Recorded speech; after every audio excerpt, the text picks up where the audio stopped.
नाज़रीन, मैं इस वक्त 24 साला शुमाइला के साथ मौजूद हूँ। हमारी कोशिश होती है कि हम इस बाबरकत महीने में कुछ नेकी में थोड़ा सा अपना भी हिस्सा डाल सकें, कोई किसी के हक में बेहतरी। वैसे तो हम पूरा साल कोशिश ही करते हैं, लेकिन ऐसे मौके पर वो अफराद जिन्हें वाकई हमारी बेहद जरूरत है, वो खाने तक नहीं पहुंच सकते, कहीं आवाज नहीं बुलंद कर सकते, हम उनकी पुकार बने।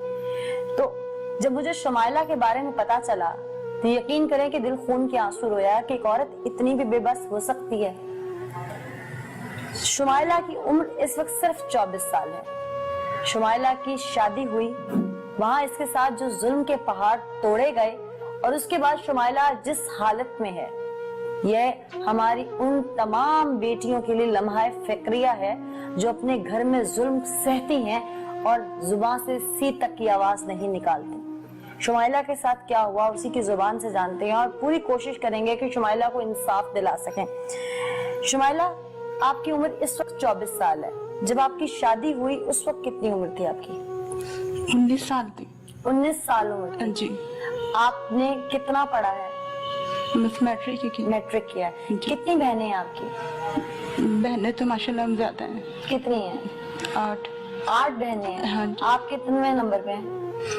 मैं 5वें नंबर। 5वें नंबर पे हैं। आपकी जब शादी हुई वो आपकी अरेंज मैरिज थी, लव मैरिज थी? अरेंज मैरिज थी आपकी। हाँ जी। आपकी जहाँ शादी हुई उन लोगों ने एंगेजमेंट की, आना जाना रखा पहले आपके घर के? नहीं। हाँ जी, रखा। कितना अर्सा एंगेजमेंट रही आपकी? ये 6 महीना रही है। शादी की बहुत जल्दी थी उन लोगों को कि शादी। शौहर आपसे उम्र में बड़े थे? हाँ जी, बड़े हैं। कितने? ज्यादा बड़े हैं। अंदाजन यही कोई होंगे 7-8 साल बड़े। 7-8 साल बड़े हैं आपसे। जी। ठीक। आपकी शादी को 5 साल अब तक बीत चुके हैं। हाँ जी। इन 5 सालों या 5 साल पहले जब आपकी शादी हुई तो आप अपने कदमों पर चल के ससुराल गई थी? हाँ जी। कदमों पर चल के? हाँ जी, मैं बिल्कुल ठीक ठाक थी। बिल्कुल ठीक? हाँ जी। क्या हुआ फिर आपके साथ कि आज आप इस हालत तक पहुंच गई हैं? मेरी बेटी होने वाली थी, मेरी कमर पे टीके लगे थे 2। पहले दिन से बताइए जो आपके साथ हुआ। पहले शादी के सिर्फ 8 दिन मेरे साथ ठीक रहे हैं मेरे शोहर, मेरे ससुराल वाले। मेरे शोहर मेरे बहुत मारते थे मुझे, बगैर बात ही, कोई बात भी नहीं होती थी, बस पता नहीं दिमाग का मसला था या क्या था उनको। साइको पेशेंट थे? हाँ जी। अच्छा जी। फिर? तो मारते थे बगैर बात। मैं हालांकि घर के हर काम करती थी, उनको भी बोंग पाए बना के भेजती थी जो वो काम करते हैं। अच्छा, वो नाश्ते का काम करते हैं? हाँ जी। और वो पतीले आप बनाती थी? हाँ जी, पतीले मैं ही बनाती थी, धोती भी थी, सारा काम मैं नहीं करना था। फिर? मेरे बेबी होने वाला था जब भी इन्होंने मेरे से इसी तरह वजन वगैरह उठवाया, हालांकि मुझे डॉक्टर ने मना किया हुआ था, पर मेरी डीएनसी होगी। फिर उसके बाद दोबारा मेरे था तो इन्होंने इसी तरह वजन वगैरह उठवाए, मुझे मारते बहुत थे। तो फिर मेरी डीएनसी। आपके हमल को जाया करवाया गया? हाँ जी। ऑपरेट क्यों करवाया? क्या चाहते थे आपके घर वाले, आपके शौहर, आपके ससुराल वाले? उनको अल्ट्रासाउंड में पता चल गया था कि बेटी है। तो बेटी नहीं चाहते थे? हाँ जी, वो बेटी नहीं चाहते थे। फिर उन्होंने आपके सर्जरी करवाई आपकी जबरदस्ती? हाँ जी। अच्छा जी। और फिर आपको इंजेक्शंस दिए गए? हाँ जी, मैं बिल्कुल ठीक ठाक थी, मैं अपने पैरों पे चल के हॉस्पिटल गई हूँ। तो मुझे वहाँ पर उन्होंने एडमिट कर लिया है, तो मेरा ऑपरेशन कर दिया उन्होंने। तो कमर में 2 टीके उस वक्त लगे थे मेरे। अच्छा। तो जी, बेटी तो मेरी माशाल्लाह ठीक थी, पर वो बहुत छोटी थी, अभी 1 किलो की थी जब हुई थी। तो मुझे हॉस्पिटल में रखा हुआ था उन्होंने। 11 दिन तकरीबन हॉस्पिटल में रखा, बीपी कंट्रोल नहीं हो रहा था मेरा। फिर उसके बाद जब मेरी बेटी पैदा हुई, जब भी कोई भी नहीं रहा, मेरी बहन ही मेरे साथ रहती थी, तो मुझे घर से निकाल दिया बेटी पैदा होने पे। मैं जब से पैरालाइज हूँ, मैं हिल भी नहीं सकती।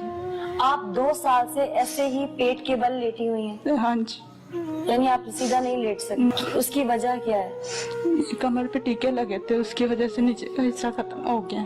आपका शौहर अपनी बेटी को देखने, यानी जो बच्ची का बाप है, वो अपनी बच्ची को देखने तक नहीं आया? नहीं, कभी नहीं आया। कभी देखा भी नहीं फोन करने की? हाँ जी, बहुत की बात करने की? हाँ जी।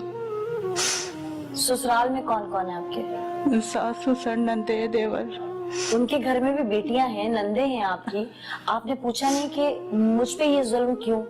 पूछा था, जब भी मुझे उन्होंने मारा हॉस्पिटल में आके। हॉस्पिटल में मारा? हाँ जी। क्यों? बस हिम्मत रखें, हिम्मत रखें, आपने बहुत हिम्मत दिखाई है अब तक, हिम्मत रखें। क्यों मारा उन्होंने? बेटी पैदा होने पे। नहीं, आपके हॉस्पिटल में जब नंदे और सास ससुर आए, उनके सामने ही। पोती देखी? हाँ जी। तो आपने कहा नहीं कि इसमें मेरा क्या कसूर है? जी मैंने कहा था। बस वो दिमाग का मसला है या क्या मसला, उन्हें ये अल्लाह बेहतर जानता। अभी आपके शौहर ने आपको तलाक भेज दी। ज़माने जाहिलियत में अहले अरब के बारे में सुना जाता था कि जब बेटी पैदा होती थी तो वो जिंदा दरगोर कर देते थे, लेकिन फिर दीन इस्लाम फैला, औरत के बेटी के हकूक मुतारिफ करवाए गए, समझाया गया कि ये 7 रहमतें लेके आती है। जिस घर में भी बेटी है, यकीनन जो ये प्रोग्राम देख रहे होंगे वो इस दर्द को महसूस कर सकते होंगे, या जिनकी बेटियां ससुराल से दुख भरी आह लेके वापस आती हैं, वो मेरे इन अल्फाज को, शुमाइला की इस दर्द भरी आवाज को महसूस कर सकते हैं। आज के दौर में भी ऐसे जाहिल लोग मौजूद हैं जो किसी की बेटी को ब्याह के तो लाते हैं, फिर उसे सुख नहीं दे सकते और फिर दुख देते देते उसे जिंदा लाश बना देते हैं। फिर जब अल्लाह उन्हें बेटी देता है तो वो उससे भी तकलीफ में मुब्तला हो जाते हैं, और वो जिसको ब्याह के लाए होते हैं वो भी किसी की बेटी होती है, फिर अपनी पैदा हुई भी बेटी की वजह से उस पर जुल्म करते हैं। खुदारा अल्लाह पनाह दे ऐसे लोगों से, हर बेटी को, हर बहन को महफूज रखे ऐसे लोगों से। आज शुमाइला जिस स्टेज पे मौजूद है, इसके जिम्मेदार इसके ससुराल वाले हैं। इसके जिम्मेदार वो डॉक्टर्स भी हैं जिन्होंने सब कुछ जानते बूझते हुए ये प्री मैच्योर डिलीवरी करने की कोशिश की, जिन्होंने शुमाइला को इंजेक्शंस दिए, जिनका ये मेडिकल सेटअप बना हुआ है। ये जिस भी किसी डॉक्टर के लाइसेंस से वो जगह अप्रूव्ड थी, वो खुद भी जिम्मेदार है। उसके बाद दूसरी जिम्मेदारी इसके ससुराल वालों की है। अब शुमाइला को बाहर जाने की जरूरत है। पाकिस्तान में उसका इलाज मुमकिन नहीं। गरीब वालिदैन के पास जो कुछ था वो बेच कर लगा चुके, यहाँ तक के बाप ने अपना घर तक बेच डाला। 8 बेटियों का वो बाप है। शुमाइला के बाद भी अभी इसकी बहनें हैं जिनकी शादियां होनी हैं। आज इस माह रमजान के महीने में मेरी आप सबसे हाथ जोड़ के अपील है कि शुमाइला को सपोर्ट कीजिए, फाइनेंशियल सपोर्ट कीजिए। शुमाइला को इलाज कराने के लिए, बैरून मुल्क जाने के लिए जितने रुपए दरकार हैं, एक बेटी को वापस पांव पे खड़ा करना है। उन जालिमों ने जिस हद तक पहुंचा दिया, उस जुल्म से बाहर निकालना है। वो बेटी जो आज अपनी बेटी को उठा नहीं सकती, उस बेटी के मुस्तकबिल का सवाल है ये माँ ठीक हो जाए। इसलिए दिल खोल कर दीजिए, शायद आपका दिया हुआ उस नन्ही मासूम का मुस्तकबिल सवार दे, शुमाइला का मुस्तकबिल सवार दे, और इसे एक बार फिर से वो जिंदगी मिल जाए जिसका ये हक रखती है, और जिसके लिए वो मासूम बच्ची हक रखती है जो इससे पैदा हुई है। शुमाइला, आपकी बेटी का नाम क्या है? हुरैन। हुरैन जी। हुरैन को देखा, अब मिलती है आपसे आके? जी। आती है? जी। मामा कहना आ गया उसे? जी। 2 साल की हो गई। हाँ जी, माशाल्लाह। आप उसे उठा नहीं सकती? नहीं। दिल चाहता है? बहुत दिल चाहता है मैं अपनी बच्ची को उठाऊं, उसे खुद संभालूं, पर मैं हिल भी नहीं सकती। आपको जिस हॉस्पिटल में लेके गए उसका नाम क्या था? नाम नहीं मुझे याद। वो क्लिनिक कोई सर्टिफाइड डॉक्टर का था? हाँ जी। डॉक्टर से मिली आप? प्रॉपर डॉक्टर थे या कोई डिस्पेंसर वगैरह थे? डिस्पेंसर ही था शायद। कोई डिस्पेंसर का नाम जानती है उस क्लिनिक का? नहीं, नाम नहीं मुझे याद। कहाँ पे था? ये दूर ही था काफी,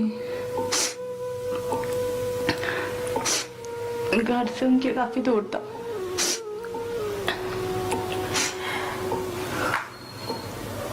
हम लालच की बुनियाद पर अगर कोई गुनाह करते हैं तो हम ये क्यों भूल जाते हैं कि वो जिसकी लाठी बेआवाज है, वो जो हर सांस का मालिक है, जिसके चंद सेकंड जिंदगी का भरोसा हम नहीं, उस रब के हाथ में, उस रब को क्यों भूल जाते हैं हम। वो डिस्पेंसर, वो मेडिकल असिस्टेंट्स, वो डॉक्टर, सो कॉल्ड डॉक्टर, जाली डॉक्टर, वो ऐसे लोग जो लोगों की जिंदगियां दांव पे लगा देते हैं। या जिसने भी शुमाइला का ये हाल किया होगा, शुमाइला को उसकी शक्ल नहीं याद, लेकिन आज वो तो शुमाइला की शक्ल देख सकता है। खुदारा खुदारा बाज आ जाइए। हम जब भी ऐसा कोई क्रैकडाउन करते हैं या ऑपरेशन करते हैं इन जाली डॉक्टर्स के खिलाफ, उसके पीछे कहीं ना कहीं कोई शुमाइला होती है, उसके पीछे कहीं ना कोई मासूम जिंदगी गुल हो चुकी होती है, जो कि हम नहीं चाहते। आज का प्रोग्राम मेरा सिर्फ करने का मकसद ये था कि शुमाइला के लिए जितनी भी मैं इमदाद समेट सकूं और इस तक पहुंचा सकूं, वो शायद इसके लिए कम है, क्योंकि ये अपने कदमों पे खड़ी हो जाए, इससे ऊपर कुछ नहीं चाहिए। मैं फिर वही कहूंगी कि आप दिल खोलकर शुमाइला तक पहुंचाइए। शुमाइला का ऑपरेट बाहर के मुल्क में होगा, जिसके लिए 1-2 लाख नहीं, 10, 15, 20 लाख की जरूरत भी पड़ सकती है। एयर एम्बुलेंस करवानी पड़ सकती है, वहां की fees, doctors, visa, air tickets, attendant की टिकट, कोई कम खर्चा नहीं है। तो जिस किसी की अपनी बेटी इस मुसीबत से गुजरी हो, ससुराल के दुख दर्द से गुजरी हो, या जिंदगी उसकी गुल हो गई हो, वो माँ बाप या वो बहन भाई तो समझ सकते हैं शुमाइला का दर्द क्या है। मुझे मारने की धमकियां दे रहे हैं। मैं तो पहले ही मरी हुई हूँ, ना मैं जिंदा में हूँ ना मैं मरा हुआ में हूँ। मुझे तो जिंदा लाश उन लोगों ने बना दी है।